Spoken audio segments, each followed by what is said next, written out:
Well, welcome and hello to today's webinar. It is the 8th webinar of DPT's webinar series with the EU-funded project Cutting Crime Impact. And I'm your host today. My name is Margot Molkenbuhr and I am a project manager at the DPTE, the German Institute for Applied Prevention Research at the German Prevention Congress. And I'm really much looking forward to the event today. When I look out of the window, it's rainy and cold outside here in Germany, so I hope you have a cup of tea or coffee and make yourself comfortable to hear about crime prevention through urban design and planning, short CP-UDP, because today's topic is CP-UDP in Estonia, building safer cities together. CP-UDP is one of the focus areas in the CCI project, and today we have invited speakers from the Estonian Police and Border Guard Board, short PJP, to talk to us about that. And they have developed a tool in the project called Building Safer Cities Together, as the title of this webinar, and they will present us today this tool. And we also will learn something specifically about how the tool was used in the design and development of a park in Tallinn in Estonia, the role of the Estonian police in the urban development process, and how communication and cooperation between the police and other stakeholders can work. For example, planners, or local planners, designers, architects, and development companies. And one of the people you can already see, I guess, is Dr. Dagmar Heinrich. A warm welcome to you. Dagmar is also working on the CCI project at the University of Salford and will be moderating the webinar today and taking your questions. And now I would like to briefly introduce the speakers. First, Marie-Lise Mölder. She's a prevention specialist at the Estonian Police Border Guard Board, and she will start by introducing the tool, Building Safer Cities Together. And then Kaylee Mido will present about 10 minutes. She works as a regional police officer at PJP and will focus on how the police implements the tool in their everyday work. And as a case study, she brought us and will present what they did in that park in Tallinn I've already mentioned. And afterwards, Partel Preinwalds will talk about non-traditional security threats and how the tool supports his work. He is responsible for the prevention of radicalization at a PJP, so he also deals a lot with security in public spaces. And before I would like to hand over to Marie-Lise, I would like to add two very brief notes. Firstly, the webinar will be recorded, so if you want, you can watch it afterwards again, or you can forward the recording to interested colleagues. And the second one is that we are happy to receive your comments and your questions. Unfortunately, the attendees in this format are not allowed to or not able to join in with the microphone or the camera, but we really invite you to send us your questions and comments in the questions field, and then in the end there is time for that, and Dagmar will discuss your questions with the speakers. And with that, I would like to hand over the floor to Marie-Lise, and I hope we all have an interesting webinar. Thank you very much. Hello, everybody. It's nice to be here. Thank you for the invitation. My name is Marie-Lise Mölder, and I work as a prevention specialist in City Center Police Station. And today I will give an overview of the tools. These tools are the concept and the study program.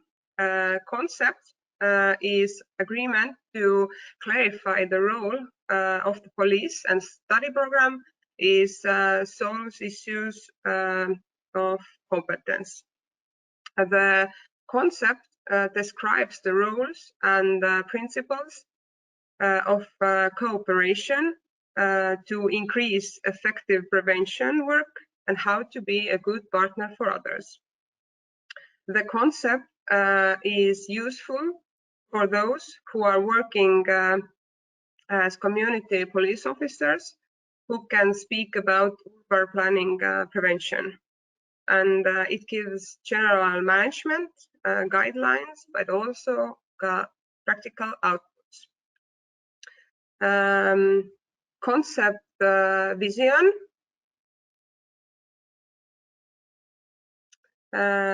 is a safe and secure living environment for all residents. Next slide.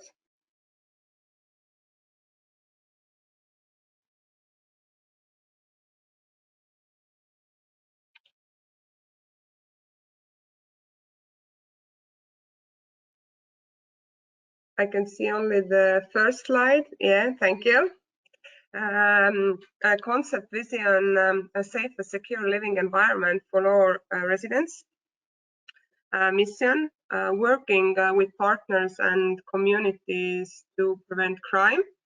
And our goal is to develop a common approach within the Police and Border Guard Board for the development of a safe living environment.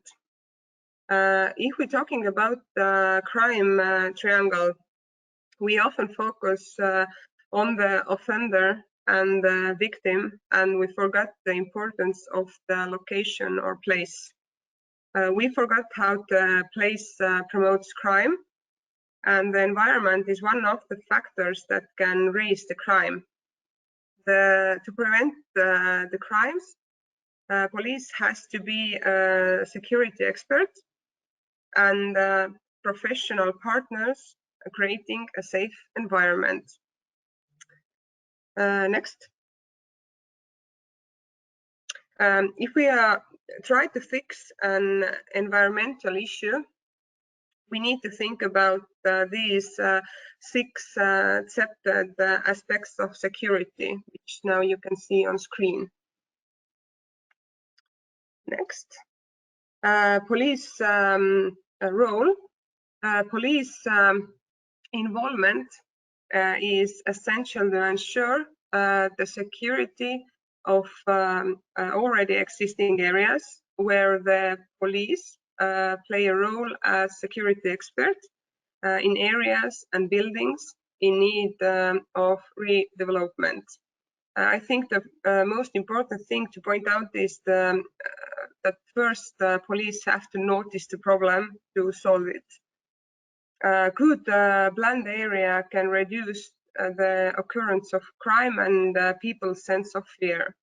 The creation of safe space also needs to be there conceptualized in terms of the target group.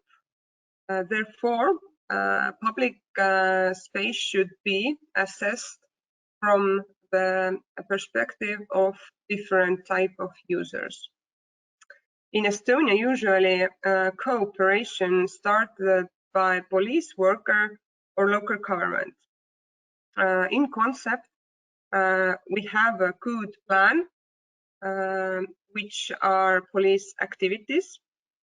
First, we evaluate area by using 6 accepted aspects of security. Then we identify the environmental problem. Then we contact our partners to resolve the problem altogether. And then we try to understand is there a change the environment, or what is the result. Police involvement in public area. we're giving approval of planning issues, notifying the local authority of abandoned and/or dangerous buildings, recommendations for the placement of surveillance cameras, informing and advising residents on the principles of creating safe environment, and also traffic management issues. Principles of workflow. What we have to think about, what are the 6 accepted aspects of creating safe space? Who are the main partners in the area of work? Who to share recommendation? How to share recommendation with local and regional authorities, like roundtables or memos or joint operations. Who is responsible in the relevant police station to detail planning, but also the other issues. And in addition, it is important to be well informed of innovative ways of creating safe spaces and sharing best practices in other regions. What are the development plan by 2030? First, it's cooperation. We have agreed that in police station there are certain officers who task it is. Police stations have a more systematic cooperation with the local authorities in the area. The second one is competence. We have to increase our awareness through learning program, which I'm going to speak about later. And the third one is our ability. We have to take into use these new trends in our action and work plans. We have to think about an opportunity to hire safety specialists into the police force and develop a secure area building project. And it's like motivation. In Estonia, we have this kind of thing that we have a beautiful home sign. It's like something like that. Study program. Why do we need this kind of study program? Is lack of knowledge about the nature of safe space and its potential for more effective policing. Lack of cooperations with partners, including not knowing who the partners are, and lack of cross-sectoral sharing of experience and knowledge. And study program content, we have 2 parts. We have one theoretical part and the practical part. Theoretical part, we have environmental psychology, architecture, planning process, hard view, and police view. Practical part, we have fieldwork, simulation center, and presentations. What I want to point it out is the practical part and the fieldwork and the simulation center, because I think it's the most important thing to police who are going to study police work. Then they can try to solve a problem like using the internet or web or the simulation center. And I think it's very useful for us. For me, it's all. Thank you for listening me. It's nice to be here. And now I give microphone to my colleague, Kelly. So hello from me. Every day I work as the head of the community police officers in Tallinn district, Mustamäe and Kristiine. And I'm going to talk about this practical part. At first, I would like to say that the law of the Republic of Estonia are such that coordination of the planning is not required by the Police and Border Guard Board if it does not constitute a cross-border area, a protected object, or other publicly important project. So, Kaisa, you can play the video. I will continue. In order to speak along with different projects that included public space, must be seen a lot of effort, as maybe we had constantly said in local government meetings that we want to speak along in shaping public space.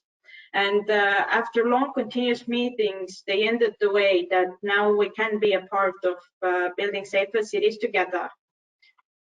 So now I'm going to talk about this Tondiraba project.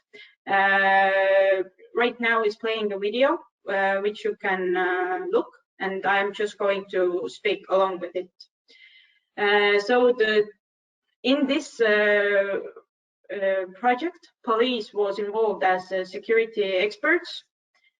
Police officers participated in all meetings, even if they did not involve police directly.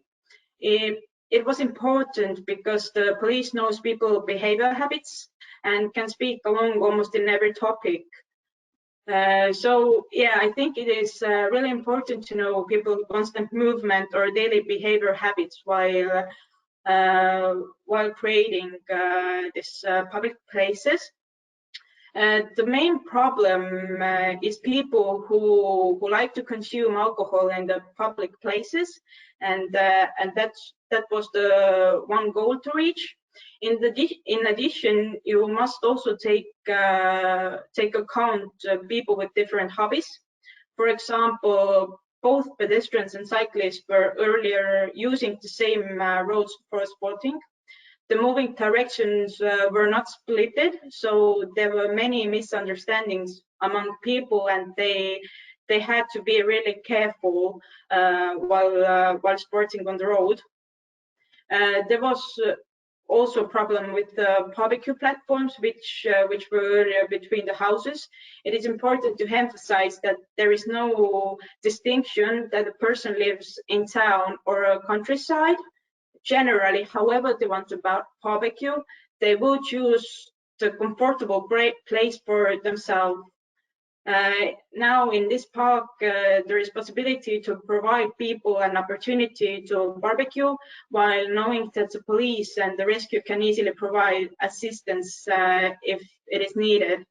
So as a conclusion, I'd like to say that the secure environment was created for them. Here I can also talk about another park designed in Tallinn for many years ago.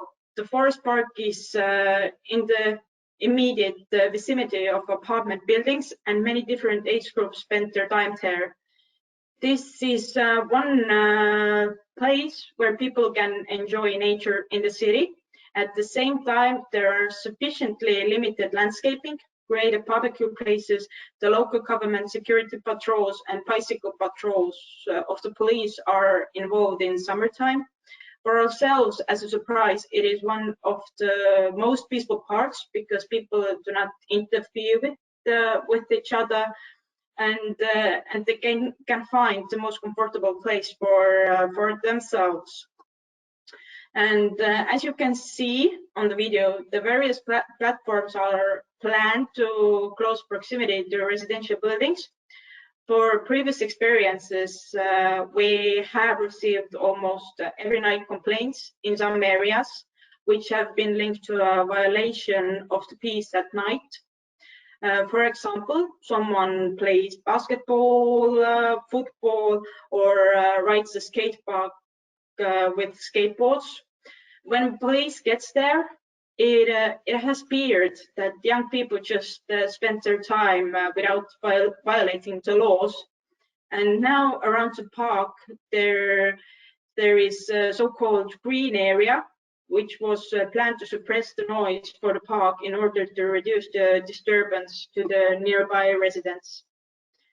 Yeah, I think that this park is meant for different community groups and their daily hobbies, allowing each person to deal with their favorite hobby in the park, as you have seen already on the video, that may it be gym, bicycle ride, walking, hiking, playing with children, or other activities.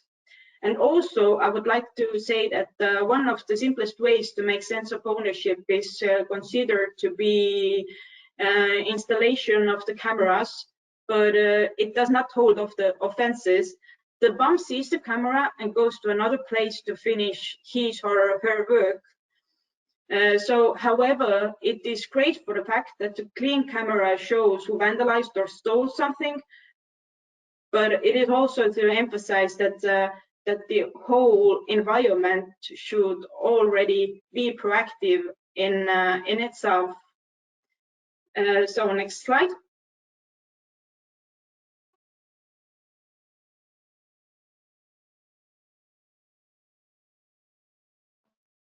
So here you can see another example of Creative Park, which will also be completed in the autumn of this year. This park was one of the public order breaches before, although there were thieves, vandalistic, were lost children, and also lost elderly. Young people spent their time there because the second attractive park was overcrowded, and also it was new and attractive. At the same time, in this second park, thieves and graffiti were also happening quite often, and we had to do much work there. Most young people wanted to be in the new acute park, which brought problems and different interest groups together in a small area of landscape. However, this new park also includes different interest groups, but it has been made for much bigger area for them, and also close enough to the other parks, and also close enough to the apartment buildings. There can also public events can be organized. There's due to a lot of space. In addition, nature lovers can spend their time with squirrels who run around the park. And since the park is not ready yet, we still hope that this park also attracts young people who were just chilling in this other sports park, and overcrowding decreases from the other park.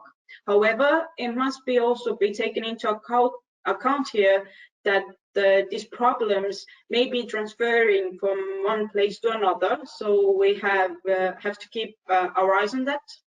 And likewise to the first example, some individual cameras were also installed in this park, but in advance the electric cables were installed in different places, so we can install cameras in the need if there occurs any new problems or problems go to another place. So basically that's all from me, and I am going to give word to Partel.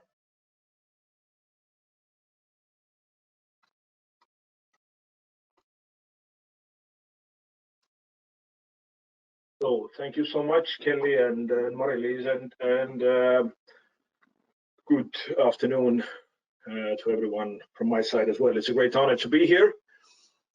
It is a very important topic to my mind, to keep in mind the fact that we might found ourselves in a situation where we have the tools that have already been there for many years, but we haven't had a new challenges to utilize them. I'm talking about the unconventional threats within the urban environment in terms of everything else that was already mentioned here regarding traffic, regarding the regular public safety. So what we have seen during the last few years is the fact that unconventional threats are actually approaching the whole Europe, but not only the Europe, but also the Western societies. And why is it so? It is very, very, to my mind, it is very strongly related to the fact that in the summertime of 2014, self-proclaimed terrorist organization ISIS was created, and foreign terrorist fighters actually started to move there. Quite many people who actually tried to move to the territories of ISIS were not even fighters, but they were the regular people who just wanted to live in their territories. Okay, some people went there, quite many people reached actually the territories, but quite many people were stopped by the police, by the security forces, by the intelligence communities at the borders or within the Western nations. But then what happened was the fact that people who actually wanted to go to these territories, to live there, to contribute to the Islamic State, they actually they had the will to go there. And if you have a highly motivated person, and if this highly motivated person is stopped because of whatever reason, then the motivation will not disappear, right? So what happened was a very, very unfortunate message issued by the ISIS in September 2014, which called upon combining strikes against Western values, so that if you, the guys who want to come to our territories, to the territories of ISIS, you cannot leave your countries. Try to plant fear and terror to the hearts of the Westerners within their own societies. And then what happened? There was a change of this whole scenery of or the terrain of conflict, which meant that basically the war or the armed conflicts were moved from the battlefield to the urban environment. It is extremely disturbing for the regular population, especially in Europe, but also in other Western or like-minded countries, due to the fact that war is very far away from us. Due to various reasons, war and armed conflicts are very far from us. And the far the violence, the armed conflicts are, the more difficult it is for us to deal with them, because we are not familiar with the threats. And what we have seen during these last, let's say, 5 to 6 years, we have seen the fact that the attacks or the aggression towards Western values has been expressed in our own cities, in our own urban environment. And if there is a call upon striking the values or attacking the values, it makes the job of a police or the intelligence community extremely difficult, because there is no certain fixed target to be protected. If there would be a call upon, I don't know, kill a president, kill a leader of the country, it is way more easier for us, for the state to provide protection. But if you attack values, then how should we protect values? It's extremely schizophrenic and paranoid environment. What should we do? How should we do that? And then if we look at the statements that quite many environmental psychologists have said, is that one of the goals is to create our own environment. It is we who build the safe environment. But now my question is, and also it's very, very strongly related to accepted principles, but my question is, who is the we? How is the we combined, or what the we consists? It consists of people who would like to enjoy the safety, okay? And who would like to remove from their own living environment the non-accepted or not accepted or unaccepted the behavior, as was mentioned during Kelly's presentation, for example. But what if the environment that we have created is so safe that we have a fake or imaginable feeling of safety because of lack of understanding the capabilities or the tactics of the bad guys or the perpetrators?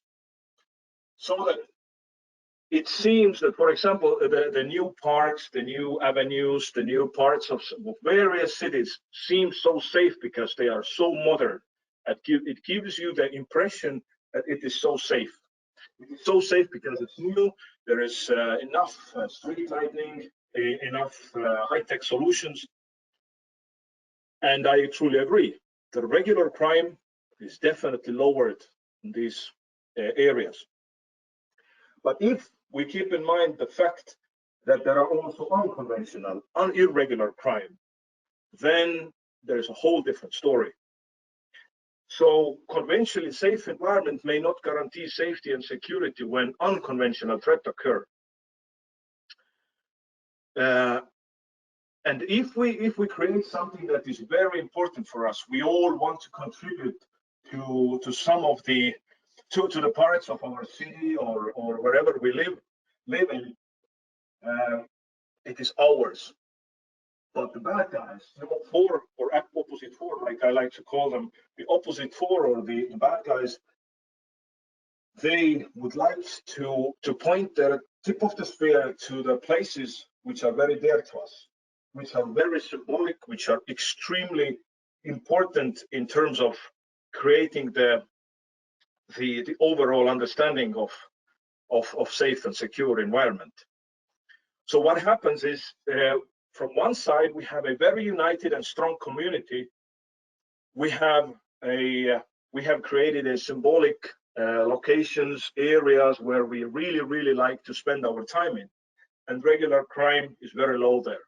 But if I want to make a statement, and if I would be a perpetrator from the other side of the blue line, then I would combine my attack there. These, and also not only the objects, not only the environment of the urban from the urban design, but also events which are very dynamic and also have a very strong emotional meaning. For example, Christmas markets. For example, in Estonia, we have the huge party of singing, or song contests, and song parties. And other events, for example, Independence Day marches, Independence Day gatherings, but yeah, Christmas market probably relates to everyone, and also the holidays that are like national holidays.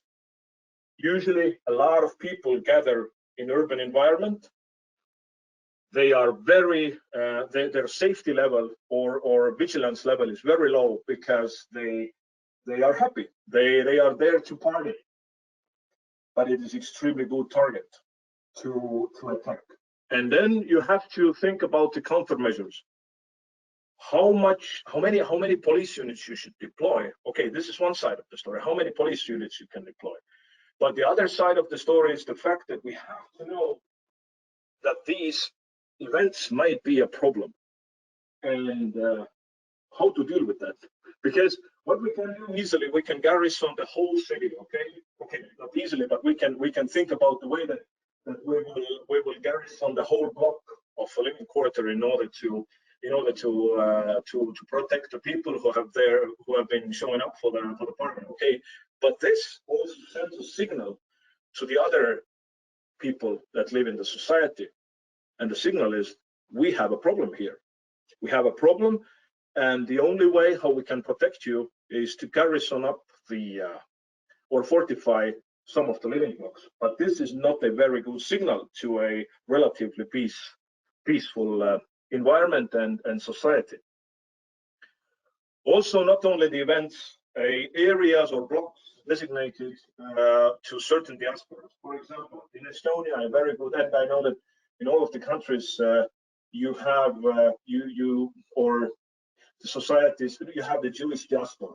and usually the infrastructure belonging to Jewish diasporas, they are a bit differently protected from the rest of the community houses that belong to other communities. So, for example, from the perspective of building a new block or upgrading certain part of a city, and if there is a component of certain diasporas, for example, the Jewish community is a very good example. You always have to keep in mind, what are you building? Who are the people who will probably show up to that specific area? Are they anyhow victimized or they are targeted by certain groups? Of course, if we talk about the Jewish community, definitely the threat levels differ from country to country. This is definitely clear.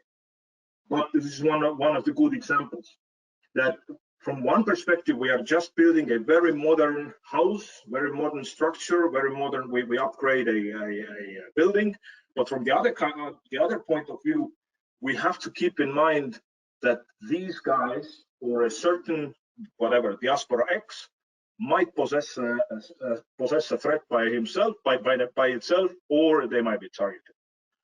Also, malls and other structures, institutions with economical, financial importance. The world has never been in the situation that we are experiencing now when we are in the middle of a COVID crisis. Never. It's global. We have a lot of unconventional theories about, or conspiracy theories about why this crisis is happening. And we have a lot of aggression inside the people.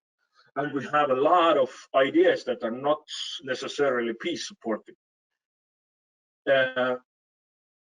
Always when there is a global crisis and if it is not very clear for a certain amount of people what created the crisis, there are certain types of groups or certain groups that we can easily blame. One of the group that we can easily blame is the global elite. Okay, global elite and media concerns, media corporations. Where do they get the money from? How are they connected to the economy? So what we have to do is we have to, like the perpetrators think this way. We have to send a very strong signal. The malls are bad. The economical, financial structures, big business houses, whatever offices, they are bad. We have to send a signal. Also, the environmental activists. Exactly the same story. We saw that in the UK a few years ago when Extinction Rebellion did a huge financial damage to the society or to the state, and also disturbed a lot of everyday life in the UK. They are also active in Estonia and in various countries. So we have to know how our opposite force works. What is their modus operandi, and what are the new threats that we have to deal with? Also, overall soft targets.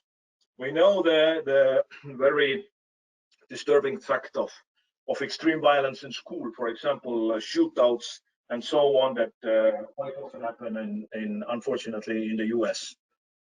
Okay, due to the fact that the spread of firearms or the percentage of firearms within the hands of Europeans is relatively low, we most probably will not have a school shooting or massive wave of school shootings in Europe.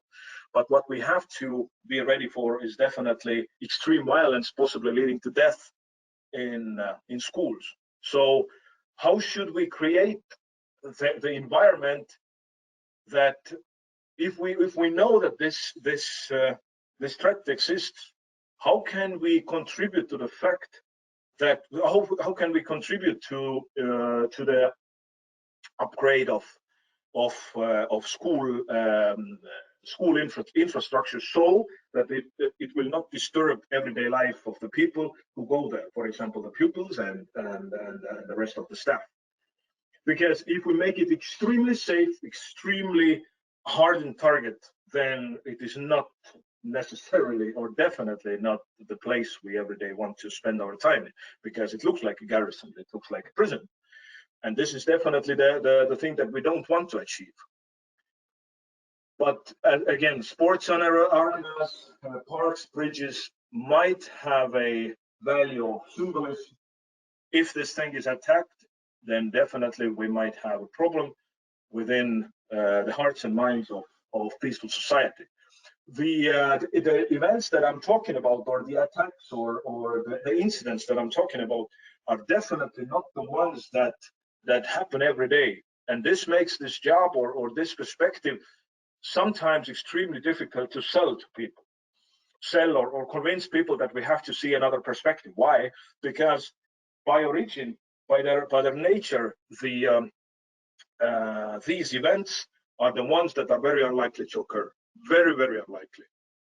But if they occur, the strike or impact to the social feeling of safe and security is enormous. And if the society is not resilient, and we are not resilient, not very resilient, due to the fact that conflicts are very far away from the overall Western societies, it is very difficult to kind of regroup and rearm, or to return to our original business as usual. So we have to, when we contribute to the safe environment, we have to make it the way that it is very difficult for the perpetrator or for the bad guy who would come up with some of the scenarios that I described. It is very difficult for him to do that. And next slide, please.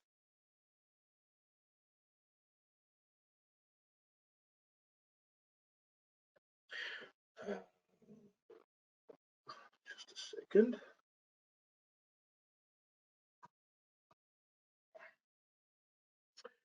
So what we have to keep in mind is the fact that the best security measures are the ones, or the measures is the one that is very hard to detect. If we build a wall, and if you want to be on the other side of the wall, you either have basically three options: either climb over the fence or the wall, dig a tunnel under the wall, or break the wall in order to go there. Okay, but if you don't have a wall, if you just have some obscure structure that you cannot understand why this is there, then it's very difficult to come up with countermeasures in order to bypass that protective measure. Now, I'm going to give you a very good example, which you probably easily relate when we talk about these issues. You have probably seen that in quite many hotels have a fountain in front of the hotel, so that the vehicles that approach the building, they can easily go make the square around the fountain, stop in the middle of in front of the main door. People step out, and then it drives away. Okay, but and also you probably have noticed that sometimes in some of the hotels you have the fountains right in front of the entry door inside the building. So if you look at the bigger picture, you see that somehow the fountain itself obstructs the way of approaching the hotel easily and straightforward. Why this is? It is because of the fact that if you have something big in front of the door, you cannot basically smash your vehicle, for example, inside the hotel or inside the building with a very high speed, which reduces the effect of the attack. So, but if there would be a wall, if there would be a something else instead of the fountain, and if it would be seen as a protective measure, then first of all it gives a very strong signal that we have a problem here. The guests of the hotel feel like they are entering again to some kind of a military garrison or something like that. there is a problem, there is a threat, I don't want to go there. It reduces the feeling of safety and security because all the other hotels don't have that fence or wall or structure. But here we have that, so I don't want to go there. Also, the same thing inside the hotel. Would you imagine a very fancy hotel with a big concrete wall structure just popping up upon your entry? Also, I have a very good example from a hotel which has a lifted or elevated cafeteria area in front of the front door, so that when you go in, you suddenly see that it's like one meter or a bit more than 1 meter height, and it looks really nice. It looks really nice. You kind of feel separated. You have this the piano guy is there. You can enjoy your drinks, your coffee. You can do your thing, and it's completely separated with plants and so on. But then if you're the expert of this weather, you see that it's actually a force protection or anti-terrorist measure embedded with the normal daily routines in the hotel. And if you look at it a bit more wider, then you see that even the living quarters, the towers where the lifts are, the elevators are, they are very far from that. So that in order to, for example, drive a car from in front of the building to the living quarters, you have to bypass that big block or elevated cafeteria area, which is impossible. But this is, and the best security measure is the one that is very hard to detect, as I said. So if you know that there is an obstacle, you have to figure out the countermeasure. If you don't know that it's the obstacle, you cannot figure out the countermeasure. Architects have to work side by side with the law enforcement organizations. Why? Because architects by nature should not, or usually do not, have the knowledge of the perpetrator's modus operandi. But we know that. We know how the attacks have been organized. We know what are the potential new unconventional threats. We have to share that information. We have to create the models or the situations, and then ask for the architects to provide us some solutions. Regarding dynamic events, for example, big marches, whatever, we of course can use temporary force protection measures. But then again, if you use temporary force protection measures, which means big concrete walls, blocks, barbed wire, it gives a very, very unfriendly signal. It gives a very unfriendly signal to the people who actually want to party. So we have to use or find the balance between the intelligence-based methods, where the police or the intelligence communities have the information about the possible bad guys related to that possible dynamic event, for example, march. And then we should see how many or in what scale we should use the temporary force protection measures. These are sometimes very effective, but then again, think about the concrete wall that is about the height of your knee, and it's just a rectangular, no, not rectangular, but like a cube.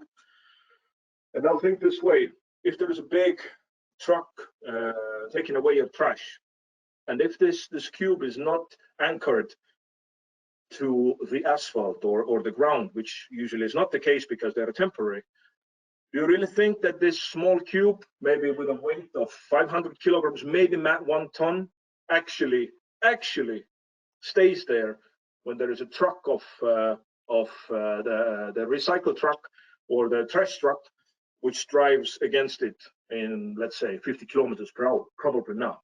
Probably not. But if you are the guy, the regular average Joe, basically walking down the street, and if you see these protective measures, you get the false feeling of safe and security. And this is, to my mind, not so good. But then again, we don't want our urban environment to be colonized. Because if we colonize our urban environment, if we barricade everything, then again, it's not safe anymore. And people who used to live in a very safe environment, and it is relatively safe in Europe, they have some questions. Why are you doing this? Why cannot I follow my daily routines anymore because of your, I don't know what kind of threat assessment. So it is very important to use the smart and already existing ideas of, for example, the land architects or terrain architects who can use their potential or their input in order to mitigate the threats provided or threat scenarios provided by the police or intelligence community. So they're all tools, but new needs. We still need to prevent the attack to be happening, the tactical activity to be very far away from us. So, and I'm about to finish. What else did I wanted to say? Yeah, I guess this is all from my side.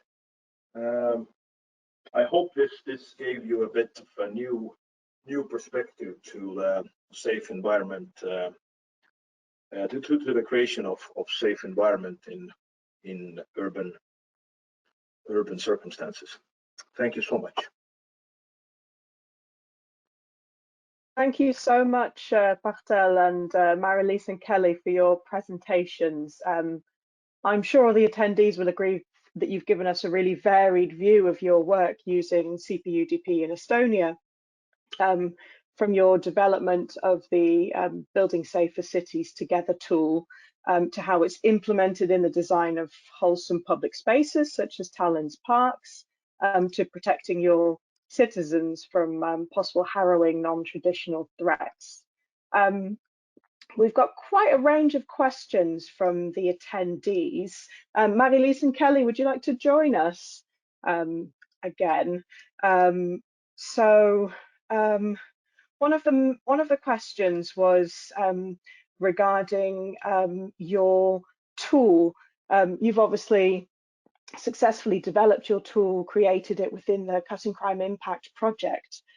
What kind of recommendations or tips would you give to other police forces or law enforcement agencies who would want to get involved in these kind of urban design processes or ways of working? Well, I will answer that one. I think that the main goal of this question is to focus on the cooperation with the organizations, and you really have to show that you really want to be a part of this space management creating, and that's the main thought. Brilliant, thank you. We've heard about various security measures that you've implemented in various places, such as the park and other public spaces. And Bartel, I know you mentioned about the best security measures are the ones that you can't detect. We've got a question here about the measures that you implemented in the parks specifically. So obviously, parks are, places for visitors to come and relax and meet, which is obviously functions that determine the quality of a city. So apart from cameras and policing, can you maybe elaborate a bit on the inconspicuous CPTED or CP-UDP measures that you implemented in the various parks in Tallinn?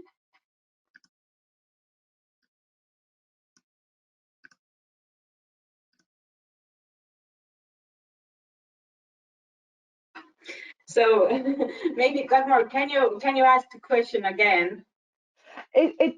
Just about obviously you've used your tool and you've used principles, CP-UDP and CPTED principles in the design of, for example, the Tondiraba Park, and you've mentioned some security measures such as cameras and policing, but as Bartel rightly said earlier, some of the best security measures are the ones you can't detect, that are more inconspicuous. So do you have any, one of the attendees has asked if you could elaborate on any of the inconspicuous CPTED measures that you implemented in the parks, for example?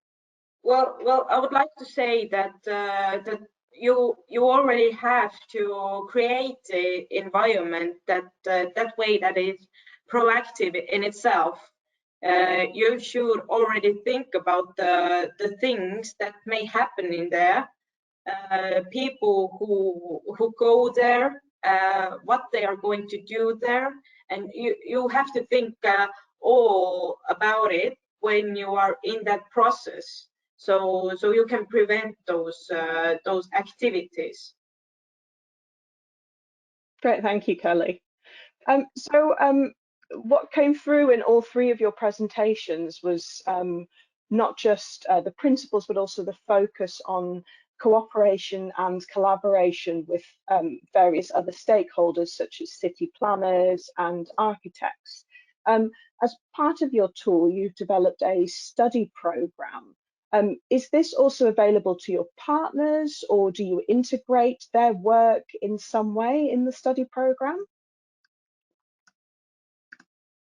Yeah, this study program is right now in the progress. The others may speak as well. I was part of this creating this tool, and there's 2 days you have to go through with it, and the main goal is to gather together future police officers who study right now, and architects also who are learning their future thing.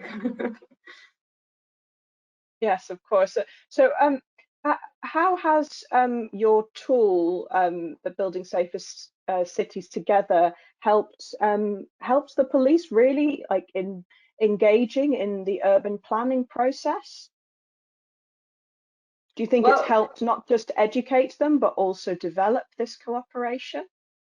Yeah, well, I'd like to say that, like I said, police and border guard board are not always with the project, and we have to tell every time, mainly every time, that we really want to be a part of this project.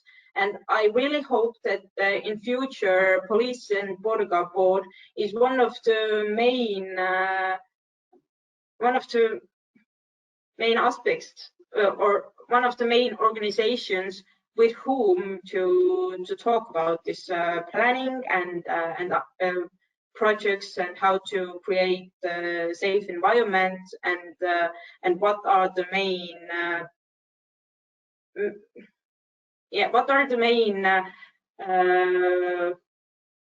what may happen in there. Sorry, English is a bit rusty. So has the fact that the Estonian Police and Border Guard, have started educating themselves more on this, and becoming more involved in the process, has this also been well received by urban planners and architects? Yeah, are they happy? Yeah, they are pretty much amazed when we say that we want to be a part of this process. And at what stage do you get involved in the process with developers and architects? We should be planning stage? No, we should be involved from the beginning. Because when there are different plannings going, then this is really hard to change them. We should be behind the table from the beginning when it comes to the thought of building something or reprojecting something. This would be a great achievement if they would come to ourselves and ask us to be there together with them. Of course, yeah. If Margot will let me, I just have one more question I'd like to ask. Is in your presentations, you've mentioned 2 different parks, and you've mentioned protecting various public spaces in Tallinn from unconventional threats. But do you have plans, any practical plans to implement your tool and these ways of working in other environments? So what kind of environments? I don't know. That was really the question. Okay. Maybe housing developments, for example. I guess if you think about the other cities, then definitely there should be a holistic approach to the overall environment improving. Otherwise we have a very well protected Tallinn in the future, but then all the other cities are like do whatever you want to do there. So definitely this should be implemented there. But and we also have to keep in mind the fact that my goal is to of course have the helicopter view or the large view, but then in the end of the day it sometimes is targeted to a very specific, for example, one room or one part of the structure that needs to be looked from the perspective of safe environment building, or a part of the street or an intersection, so that we shouldn't only see the helicopter view. Sometimes we kind of have to zoom into a very specific detail. Maybe one gate, just one crossing, just one setting of a camera or whatever. Yeah, but that is basically. Yeah. Sorry, Marta. No. Do your thing. Yeah. This is basically our everyday job, that we go around, we look, we check, and we give the information to the government, not government, but the local workers. So they can maybe change something or traffic turn around or something like that. So yeah, it's basically our everyday job to notify. Great, thank you so much, everybody. As we've all seen, Margot is here to keep us on time, so I will hand over to her to close the webinar. Thank you. Yes, thank you. I think we nearly managed to get back to nearly every question. I think that, or I'm sure that the speakers agree. If there are any further questions, or do you need any more information concerning the tool or the content Bartel spoke about, that you can contact them by email. So for me, it's just left to say some closing remarks. The first thing is that you will receive a follow-up mail in the next days. There you will find the presentation slides, if the speakers agree, and the recording of this webinar. And the second is that I would like to draw your attention to our next events. The next webinar in this series will take place in November. It will be about CP-UDP again. And there the CCI partners from Greater Manchester Police will talk about their work on this topic. And in December, we will have our final webinar in this series with the CCI project, to which I warmly invite you. And in November again, we will have the final conference of the project, more precise precisely on the 24th and the 25th. Of November in Brussels. The event is called Designing Security Futures, and I can promise that we will have very interesting speakers, very interesting topics and formats, and guests, so it's definitely worth attending. You can already register for it for free on the CCI website, and there you can already and also find the conference program.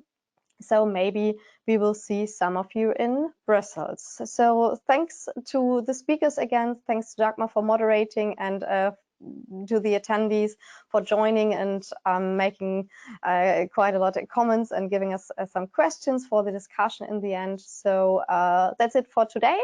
Thank you, and see you all the next time. Bye.